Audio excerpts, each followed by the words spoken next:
May the 14th, 1998. History will remember this as the day that Jakarta, one of Asia's great cities, was sacked by its own people.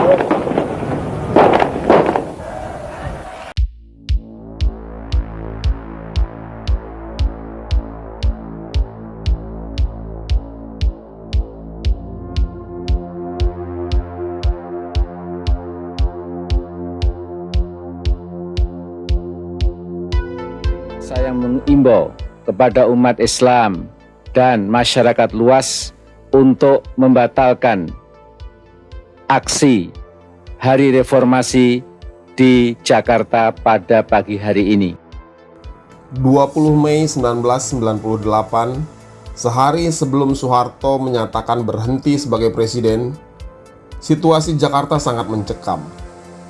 Tentara di mana-mana, setiap ujung ruas jalan-jalan sekitar kawasan Monas, Istana Merdeka, Bina Geraha, Jalan Cendana, Jalan Sudirman, Jalan MH Tamrin, dan Jalan Rasuna Said dijaga ekstra ketat oleh aparat keamanan. Meski jalanan sangat lengang, tapi barikade berduri dipasang aparat untuk mengantisipasi demonstran.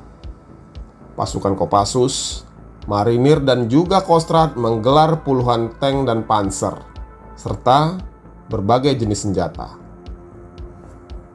Bukan hanya kendaraan bermotor yang dilarang memasuki daerah terlarang itu, tapi juga para pejalan kaki. Sebagian besar masyarakat menghentikan kegiatan bisnis dan kantornya sehingga banyak jalan yang lengang. Rangkaian kerusuhan yang menuntut Presiden Soeharto mundur telah meluluh lantakkan Jakarta seminggu sebelumnya. Bermula dari peristiwa penembakan mahasiswa Trisakti yang menewaskan 4 mahasiswa universitas itu pada 12 Mei 1998, kemudian disusul kerusuhan sehari setelahnya, 13 Mei sampai 15 Mei. Kerusuhan berkobar di Jakarta yang kemudian menjalar ke kota-kota lainnya. Hari itu menjadi semakin mencekam karena tersiar kabar beberapa hari sebelumnya bahwa mahasiswa dengan dipimpin Amin Rais akan melakukan long march memperingati Hari Kebangkitan Nasional di Silang Monas. Sejak dini hari di tanggal 20 Mei itu, akses menuju Monas diblokir oleh aparat menggunakan kawat berduri untuk mencegah massa memasuki kompleks Monas. Panser-panser dan tentara bersenjata lengkap berjaga di kawasan Monumen Nasional itu. Nampaknya bentrokan antara aparat keamanan dengan mahasiswa tidak dapat dihindari jika long march itu benar-benar terjadi. Untunglah di pagi hari itu Amin Rais mengumumkan pembatalan acara tersebut. Malam sebelumnya Amin Rais menerima telepon dari seorang perwira tinggi di Mabes ABRI. Perwira tinggi itu mengaku telah diminta untuk menghentikan aksi massa tersebut. Hal yang ditakutkan jika acara di Monas dilanjutkan akan berakibat fatal dan bisa membuat kekacauan. Tak tanggung-tanggung, jenderal itu mengatakan bahwa tentara tak akan segan menggunakan cara pembubaran paksa seperti peristiwa Tiananmen. Tragedi yang dikenal dunia dengan foto ikonik mahasiswa yang menghadang tank. Peristiwa yang terjadi di Cina pada tahun 1989 ini mengakibatkan hampir 250 orang meninggal dunia, termasuk tentara. Petinggi TNI tersebut meminta Amin Rais membatalkan agenda jika tidak ingin terjadi banyak korban jiwa berjatuhan. Usai menerima telepon, Amin Rais segera menyampaikan kepada para mahasiswa yang menguasai gedung DPR MPR tentang pembatalan aksi di Monas. Dia tidak ingin terjadi pertumpahan darah. Dini hari 20 Mei itu sekitar jam 2 pagi, Amin Rais datang ke Monas untuk memastikan situasi di sana. Sesampainya di Monas, dia melihat kawat berduri dan para tentara juga panser-panser sudah berjejer memagari Monas.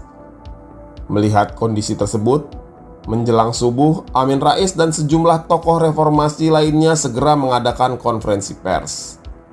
Mereka kemudian memindahkan lokasi peringatan Hari Kebangkitan Nasional ke gedung DPR MPR. Yang memang sudah dikuasai mahasiswa sejak tanggal 18 Mei 1998. Di hari yang sama, sekitar jam 2.30 siang, para Menteri Soeharto di bidang Equine di bawah koordinasi Menko Equine Ginanjar Kartasasmita melakukan pertemuan di gedung Bappenas. Mereka berdiskusi tentang rencana Presiden Soeharto untuk membentuk Kabinet Reformasi. Akhirnya mereka sepakat untuk tidak bersedia menjabat dalam Kabinet Reformasi bentukan Soeharto itu. Ada 14 menteri yang mengundurkan diri. Beberapa di antaranya adalah Akbar Tanjung, Hendro Priyono, Ginanjar Kartasasmita, dan Tantri Abeng. Hanya ada 2 menteri yang tidak mengundurkan diri dan menunggu pengumuman Kabinet Reformasi. Mereka adalah Menteri Keuangan Fuad Bawazir dan Menteri Perindustrian dan Perdagangan Bob Hasan. Pengunduran diri para menteri itu adalah sesuatu yang tidak diduga oleh Soeharto dan menjadi pukulan telak baginya. Selama 3 dekade memerintah, tidak pernah ada menteri yang berani menolak permintaannya. Awalnya keputusan mundur para menteri itu akan disampaikan secara lisan kepada Soeharto. Namun niat itu dibatalkan dan disampaikan lewat sepucuk surat. Jam 8 malam, surat itu disampaikan kepada Soeharto lewat Kolonel Sumarjono. Saat menerima surat tersebut, Soeharto langsung masuk ke kamar dan membacanya. Mendapati isi surat tersebut, Soeharto merasa terpukul dan ditinggalkan. Terlebih, dari 14 menteri yang menandatangani surat itu, di antaranya adalah orang-orang yang pernah diselamatkan oleh Soeharto. Soeharto tak pernah menduga akan dikhianati oleh orang-orang terdekatnya itu. Surat itu juga membuat Soeharto semakin terpukul karena dalam alinea pertama tertulis bahwa 14 menteri itu tidak hanya menolak masuk Kabinet Reformasi. Mereka bahkan secara implisit meminta Soeharto untuk mundur. Malam itu adik Soeharto, Probo Sutejo, datang ke rumah kakaknya. Cendana amat sepi di malam itu. Probo Sutejo memberanikan diri untuk masuk dan melihat Soeharto sedang bersama putrinya, Siti Hardianti Rukmana atau biasa dipanggil Mbak Tutut, duduk di ruang tamu. Dia langsung duduk bergabung dan mencoba memberikan semangat untuk kakaknya itu. Namun, Tutut memintanya untuk tidak lagi berupaya meluruskan keadaan. Tutut menyodorkan surat pengunduran diri 14 menteri ke hadapannya. Saat itu, Tutut mengatakan bahwa ayahnya sudah bulat untuk mundur. Dalam buku Memoir Romantika Probo Sutejo, Saya dan Mas Harto, Probo Sutejo mengungkapkan bahwa malam itu Soeharto tampak gugup dan bimbang. Kekecewaan Soeharto bertambah ketika mendengar kabar bahwa Wakil Presiden B.J. Habibie menyatakan bersedia menggantikannya sebagai presiden. Soeharto mengeluhkan sikap Habibie. Dia tidak habis pikir Habibie berubah dalam tempo singkat, padahal sebelumnya menyatakan tak sanggup menjadi presiden. Ini membuat kakak saya sangat kecewa. Hari itu juga dia memutuskan untuk tidak mau menegur atau berbicara dengan Habibie. Begitu ungkap Probo Sutejo. Malam itu Habibie menelpon Soeharto, namun pemimpin Orde Baru itu enggan berbicara. Cerita tentang Habibie menelpon Soeharto pada malam itu juga dikonfirmasi oleh mantan Ketua MK Jimli Asidik yang pada waktu itu ada di kediaman B.J. Habibie. Bagi Probo Sutejo, suasana ruang tamu Cendana malam itu tidak akan pernah dia lupakan. Dengan wajah redup namun tenang, Soeharto mengatakan dengan lirih, "Saya akan mengundurkan diri." Malam itu juga Soeharto kemudian melakukan pertemuan dengan 3 mantan wakil presiden, Umar Wirahadikusuma, Sudarmono, dan Tri Sutrisno.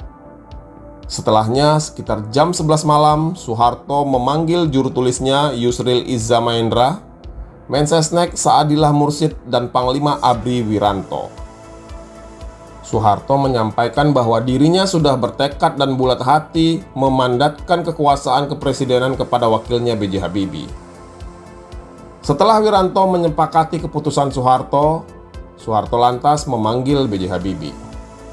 20 menit setelah melakukan perbincangan dengan Soeharto sekitar pukul 23.20, Yusril Iza Mahendra kemudian menemui Amin Rais dan menyampaikan bahwa Soeharto bersedia mundur dari jabatannya sebagai presiden.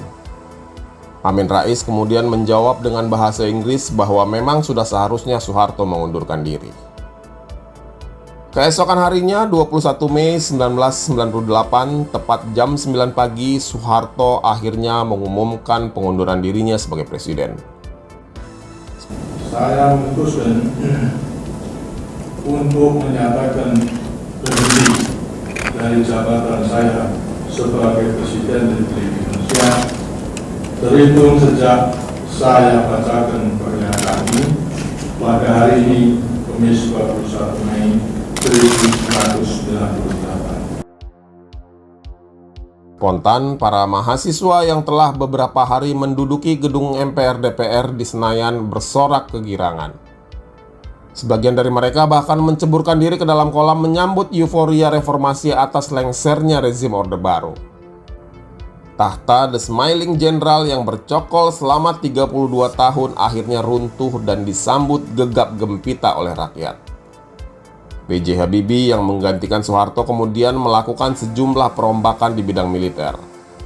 Pada 22 Mei 1998, jam 6 pagi, Habibie memutuskan Panglima ABRI Jenderal Wiranto menjabat sebagai Menhankam. Habibie juga melengsarkan Prabowo Subianto yang saat itu menjabat Pangkostrat.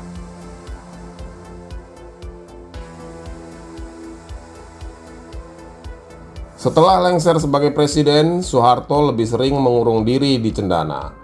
Dia enggan bertemu meski petinggi militer dan bekas anak buahnya berusaha untuk bertemu. Pada Juli 1998, 2 bulan setelah dia mundur, Soeharto mengumpulkan keluarga cendana di Puri Retno, Anyer, Banten. Usai makan di pinggir pantai, Soeharto meminta anak-anak, menantu, dan cucunya menerima kondisi pahit dan berusaha untuk tabah melaluinya. Biarlah sejarah yang mencatat. Dengan hati bersih, saya sudah memimpin dan memajukan negeri ini. Kalau masih ada hujatan, mari diterima dengan ikhlas. Mudah-mudahan ini mengurangi beban saya di akhirat. Begitu kata Soeharto.